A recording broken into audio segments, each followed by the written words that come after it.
বিভিন্ন দেশের পর এবার চায়নার দৃষ্টি আকর্ষণের জন্য হংকং ভিত্তিক দৈনিক সাউথ চায়না মর্নিং পোস্টকে সাক্ষাৎকার দিয়েছেন পালিয়ে যাওয়া শেখ হাসিনা।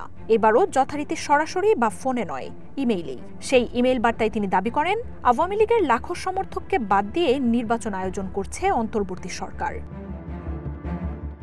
পলাতক এই আওয়ামী লীগ নেতার দাবি, প্রাথমিকভাবে যৌক্তিক আন্দোলন শুরু হলেও পরে তা মব সহিংসতার রূপ নেয়। আইন শৃঙ্খলা রক্ষায় তখন রাষ্ট্র পাল্টা পদক্ষেপ নেয় বলে জানান তিনি। শেখ হাসিনার দাবি, এরপরই পরিস্থিতি নিয়ন্ত্রণের বাইরে চলে যায়। অকারণে বহু মানুষ মারা যান।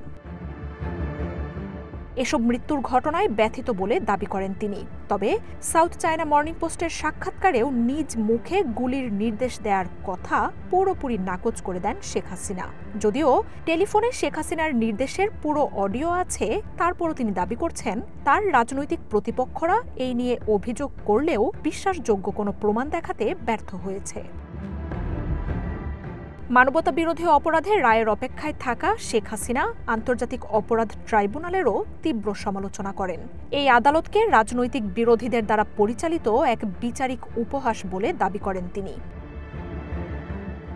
ভারতে পালিয়ে গেলেও গণমাধ্যমটির কাছে শেখ হাসিনা দাবি করেন, যথাযথ নিরপেক্ষ আদালতের ন্যায্য বিচার প্রক্রিয়ার মুখোমুখি হতে প্রস্তুত তিনি। যদিও শেখ হাসিনার আমলে বিরোধী দলবিহীন এবং বিতর্কিত সব নির্বাচন হয়েছিল, তবে এখন তিনি দাবি করছেন আওয়ামী লীগকে বাদ দিয়ে করা আগামী বছরের নির্বাচন কোনোভাবেই সুষ্ঠু ও অন্তর্ভুক্তিমূলক হবে না।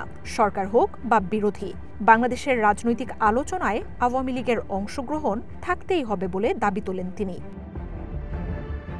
পলাতক হাসিনা বলেন, ভারত ও চায়না দুই দেশের সাথেই বাংলাদেশের শক্তিশালী এবং গঠনমূলক সম্পর্ক প্রয়োজন।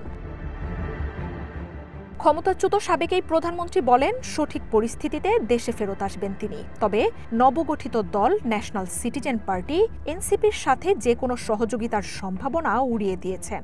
যে কোনো পরিস্থিতিতে তিনি ও তার দল শান্তিপূর্ণ থাকা ও দেশের মানুষের সেবা করে যাবেন বলেও দাবি শেখ হাসিনার। মার্জিয়া উপমা, ওয়ান ইন্টারন্যাশনাল ডেস্ক।